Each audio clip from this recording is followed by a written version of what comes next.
وعلیکم ورحمۃ اللہ وبرکاتہ۔ ناظرین، آج ہم بات کریں گے سرکاری اسکیموں کے متعلق کہ سرکار کی طرف سے جو لون وغیرہ ملتا ہے، جو اسکیمیں چلتی ہیں کہ مسلمان ان سے فائدہ اٹھا سکتے ہیں یا نہیں اٹھا سکتے ہیں۔ تو آج ہم دارالعلوم دیوبند کے ایک رسالے کی روشنی میں بات کریں گے کہ جس میں چند اسکیموں کا ذکر کیا گیا ہے اور ان سے مسلمان فائدہ اٹھا سکتا ہے۔ تو آپ کے سامنے سن 2022 اگست اور سپٹمبر کا ایک رسالہ ہم پیش کر رہے ہیں کہ جس میں لکھا ہوا ہے، جس کا عنوان ہے چند نفع بخش اسکیموں کے شرعی احکام۔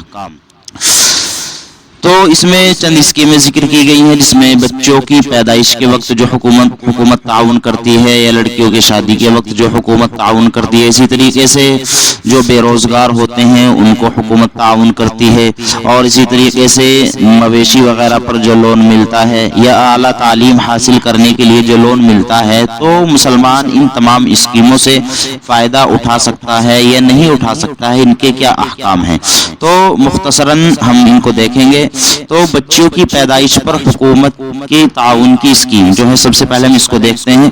ہمارے ملک کے اکثر حصوں میں لڑکی کی شادی میں بڑے خرچے ہوتے ہیں، بعض علاقے میں دینے کا شوق اور بعض میں کھل کر یا دبی زبان سے مانگنے کا رواج ہے۔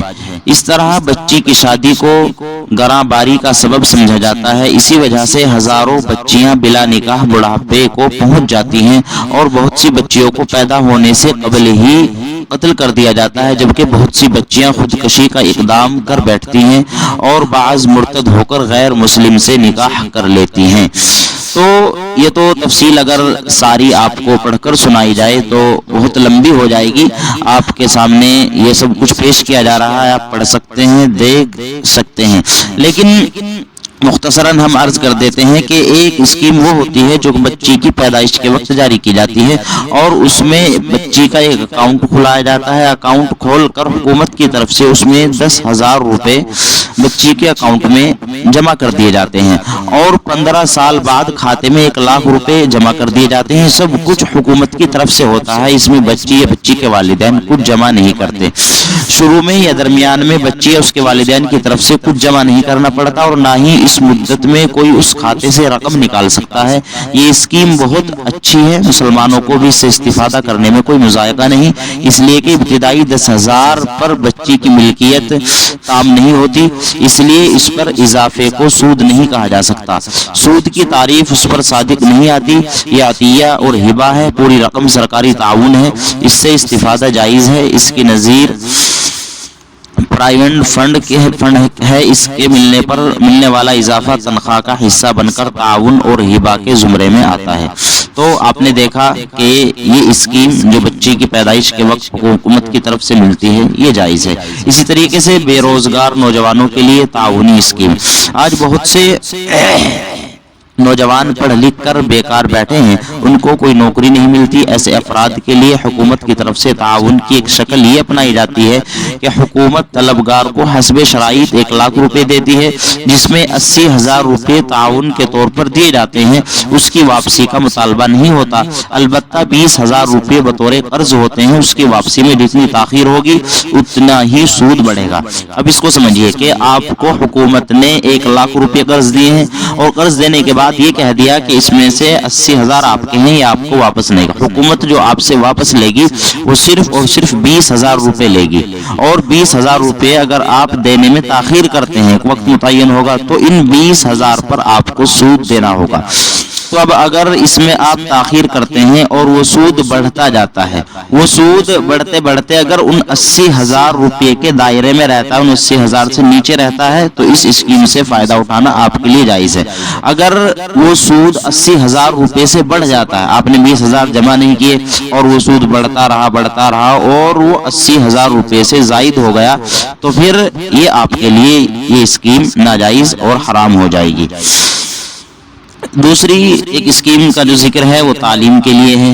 کہ تعلیم کے فروغ کے لیے حکومت بینک سے طالب علم کو قرض دلاتی ہے، دوران طالب علم اس پر عائد ہونے والا سود حکومت خود ادا کرتی ہے، طالب علم کو ادا نہیں کرنا پڑتا۔ البتہ تعلیم کی تکمیل کے بعد اگر طالب علم قرض کی ادائیگی میں تاخیر کرتا ہے تو اس کو اصل قرض پر سود دینا پڑتا ہے۔ اس اسکیم سے بھی مسلم طلباء کو دور رہنا چاہیے، یعنی یہ صحیح نہیں ہے، یہ ایک طریقے کا سود ہے، اس کے بارے میں کہا ہے کہ اس سے بچنا چاہیے مسلم طلباء کو۔ مویشی پالن اسکیم، مویشی خریدنے کے لیے سرکار مدد کی غرض سے کسی کو ایک خطیر یعنی بڑی رقم مثلا 10 لاکھ روپے دیتی ہے، اس میں سے صرف آدھی رقم یعنی 5 لاکھ روپے سود کے ساتھ واپس لیتی ہے۔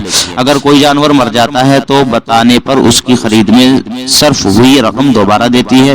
یہ اسکیم بہت اچھی ہے اور جائز حد کے اندر ہے۔ یہ معاملہ قرض معاف کرنے کے قبیل سے ہے، اس کا استعمال مسلمان کر سکتے ہیں۔ پھر ایک جو مشہور ہے آج کل بہت زیادہ استعمال میں آتا ہے وہ ڈیبٹ کارڈ ہے۔ ڈیبٹ کارڈ کے استعمال کرنے پر منافع اور اسکیم، بعض بینک اپنے صارفین کو ڈیبٹ کارڈ استعمال کر کے خریداری کرنے پر 5% نقد واپس کرتے ہیں۔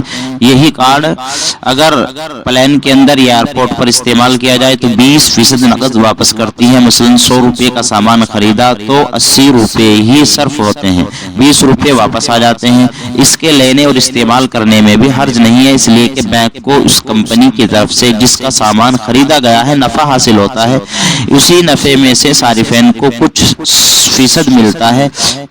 اسے حوصلہ افزائی کی تدبیر اور انعام کہا جا سکتا ہے، اس میں کوئی مذائقہ نہیں۔ یہ بات الگ ہے کہ اگر مجبوری نہ ہو تو اس کارڈ کو خرید کے لیے استعمال نہ کیا جائے، اس لیے کہ یہ سودی نظام کے فروغ و استحکام کا حصہ ہے۔ واللہ عالم۔ تو ناظرین آپ نے دیکھا یہ چند اسکیمیں تھی کہ مسلمان کن سے فائدہ اٹھا سکتا ہے اور کن سے نہیں اٹھا سکتا ہے۔ اگر اٹھا سکتا ہے کہ تو وہ صورتیں کون سی ہیں کہ جن صورتوں میں اٹھا سکتا ہے اور کس حد تک جائز ہے۔ واللہ عالم۔ السلام علیکم ورحمۃ اللہ وبرکاتہ۔